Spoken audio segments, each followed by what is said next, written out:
This video is about the historical street of Cebu City.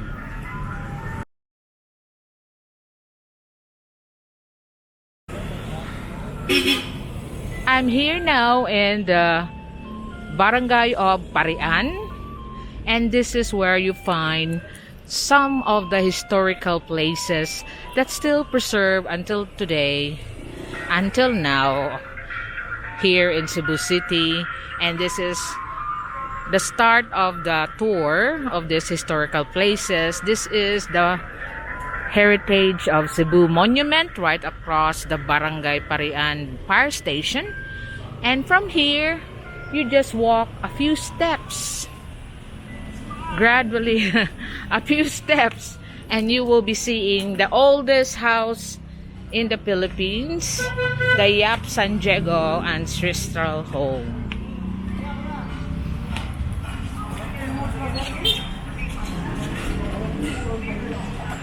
So the yap-sandiego ancestral home is open from 8 to 7 p.m.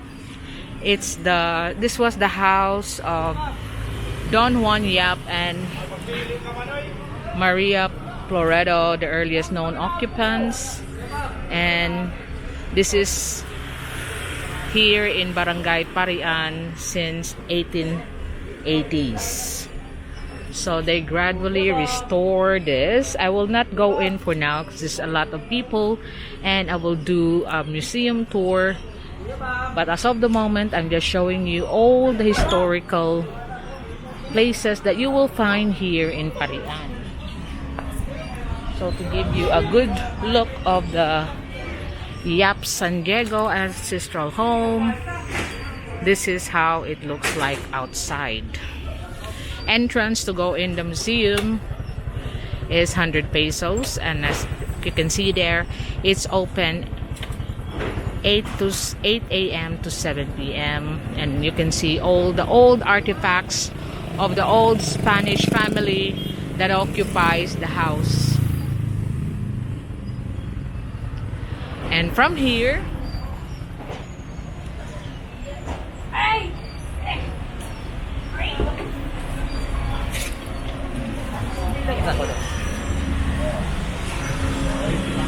you can also walk a few steps and you will be seeing the Casa Gorordo Museum.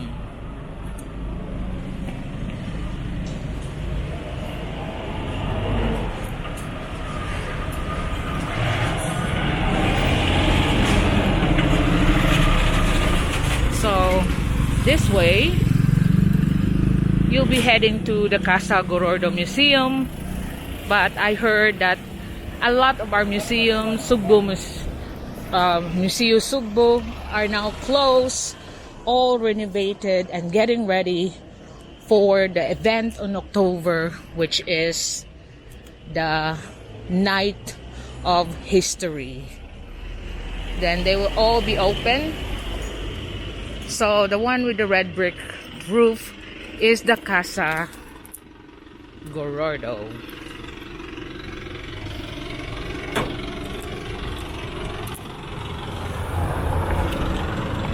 So it's just a walking distance from the Cebu Monument, the yap-sandiego home, and this is the Casa Gorordo.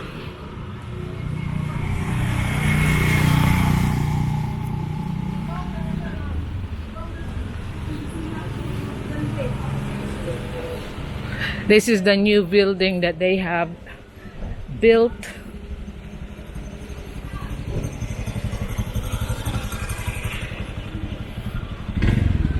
And this is the Casa Gorordo.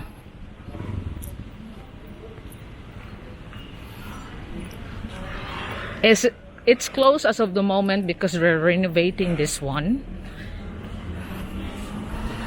And it will be open on the event of the Gabi sa Kabilin.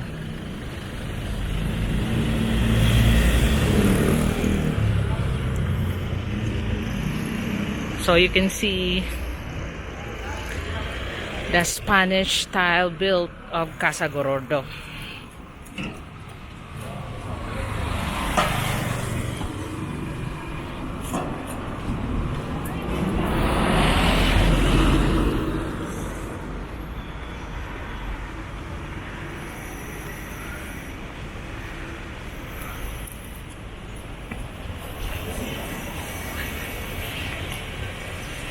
So this is the story behind Casa Gorordo.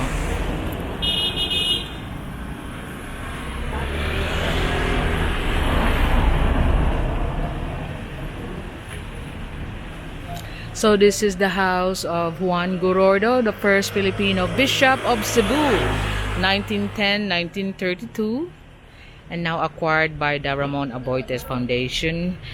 Has declared, this Casa Gorordo has been declared a National Historical Landmark by the birth in 1991. So you can see old artifacts there, historical artifacts, dates back to the Spanish times. And this is the another museum that they have built here.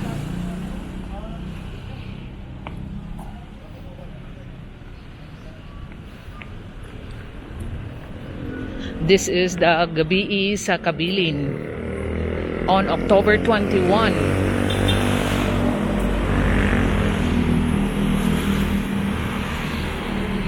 So this is the time that they will open the museums that's been closed. Museo Sugbo, Chinese Museum, Casa Gorordo, and few other museums as part of the Gabi sa Kabilin.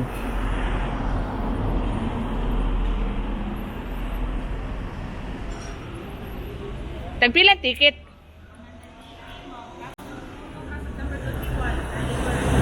Mao ba? 200 na. Excuse me, ma'am, ha? So this is the cultural center of Cebu beside the Casa Gorordo. But unfortunately, they are all under renovation right now, getting ready for the event on October 15, the Gabi sa Kabilin, which is like you will be touring the 10 museums that we have here in Cebu, Talisay, and Mandaue City, all showcasing the history of Cebu. So, as we continue on, we will go and walk the street, and we will go to the next historical site that's just around the corner here from Parian.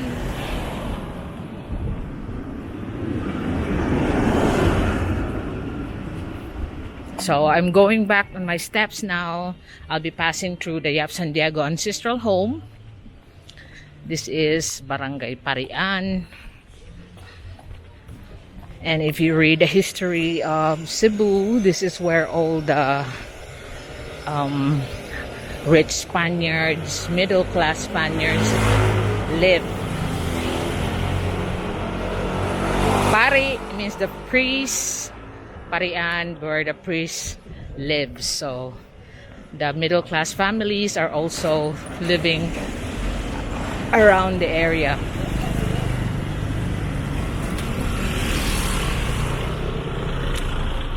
So here I'm passing through this again, and I will be passing through the heritage monument as well. But eventually there will be other museums that's gonna be open soon. The Sugbo, Museo Sugbo, and then the Chinese Museum that will be open to the public 7 days a week. But as of the moment, only a few that is open now. So that's the Cebu Monument Heritage of Cebu Monument. And I'm walking here, and you will be soon seeing the oldest street of Cebu City, or the oldest street of the Philippines, and that's the monument that you can see from here. That's the Cebu City monument. I'll just cross over here on the other side. So I'm walking now towards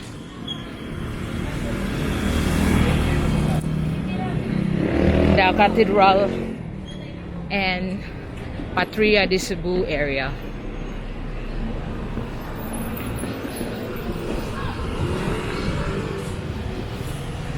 So that long monument there that you can see, if you turn to the right, that will be the icon that it is now the first end of Colon Street.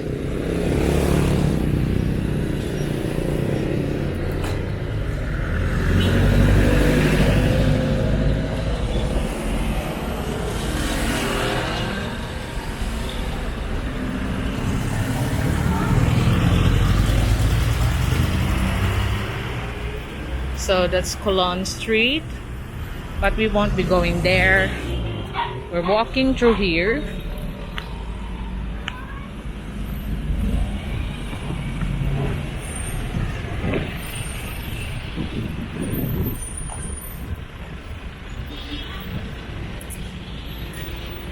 Through Sikatuna Street, and this will take you from the monument. You go through here straight on. This will take you to the Cathedral Museum and the Cathedral Church and the Patria de Cebu.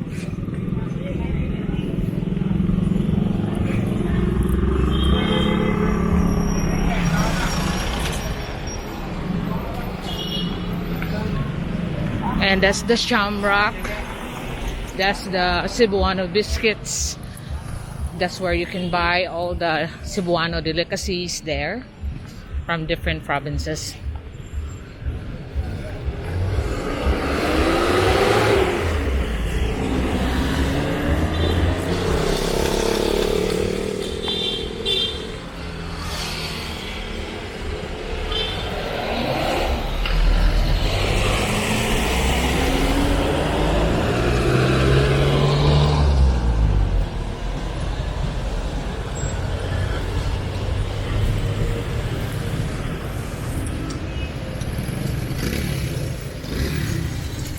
So this is now called here the B. Gulia Street.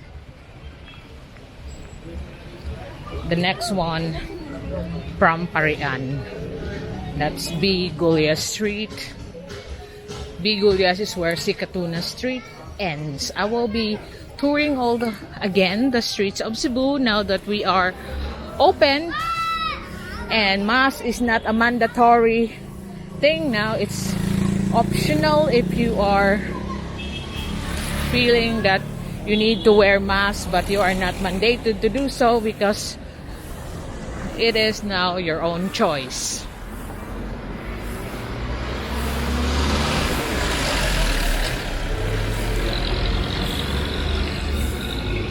But I still wear mask when I go to places like this since I caught COVID last September.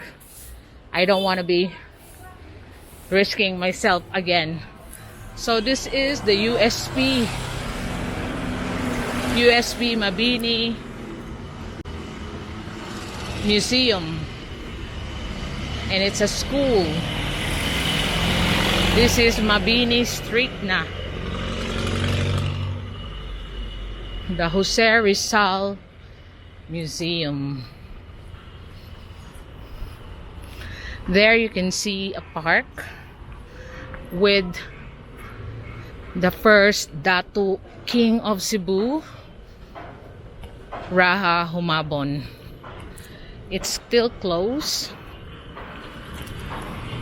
but here this is the Art Tradition Museum of Cebu.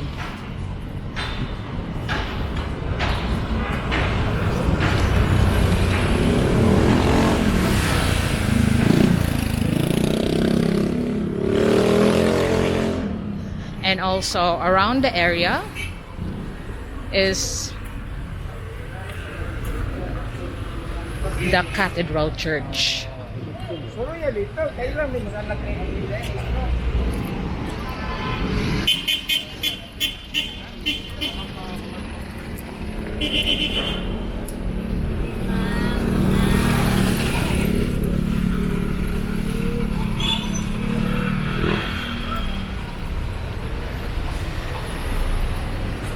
And across here is the Patria de Cebu, which is now being renovated. This will be housing modern facilities like eateries, and they even have a condominium and all that to rediscover life in downtown Cebu. So that's the Patria de Cebu. So this area, if you continue on, this will take you to Santo Nino Church next.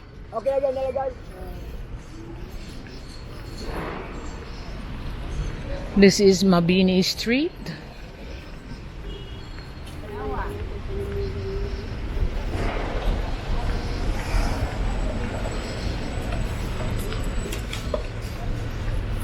So you could already imagine it during the Spanish time that the church is just so close to each other.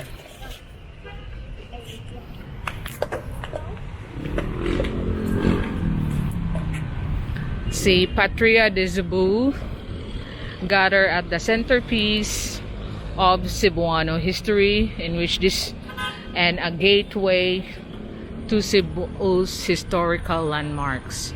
So I am now walking you through the historical landmarks that is on close proximity from the Parian.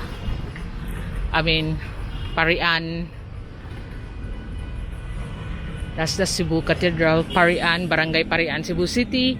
And then we go straight on. We will be on Santo Nino Church.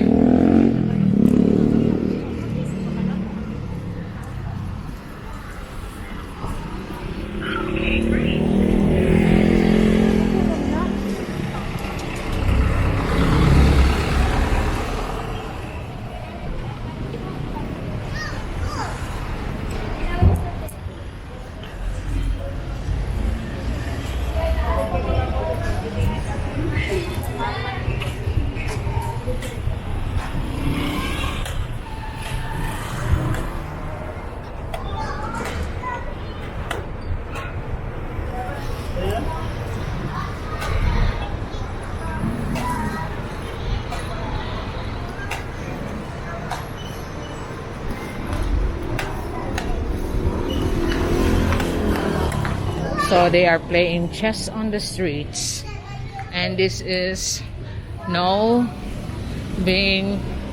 nothing's being hidden from you. You can see that people still lie down on the streets here to have a rest, but they're not actually living on the street on this side. It'll be on another street, but next to this historical landmark is the Santo Nino Church, and in front of Santo Nino Church, of course, there's the Magellan's Cross. Then if you go on the left here on the road, it will take you to Plaza Independencia. So that's the Santo Nino Church.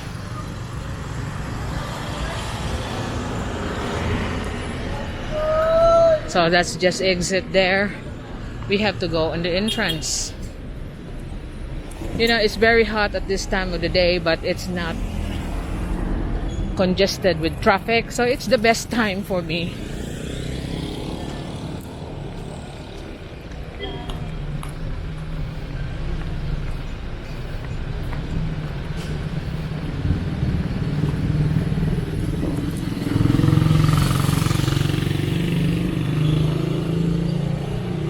So I'm just behind the Santo Nino Church. There's a lot of vendors around here, candle vendors, water vendors, food vendors, all sorts.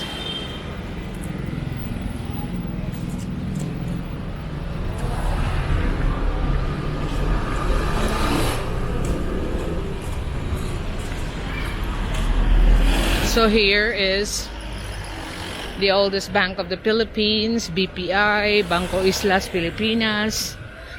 And here we are right on the Santo Nino Church vicinity. where Magellan's Cross. The Chinese Museum is what you can see there, the white building. And this is our Cebu City Hall. And behind it is the Aduana building and the CCLX.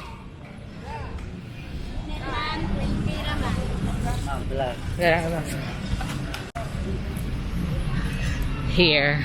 So our historical landmarks are very close together, so you can just,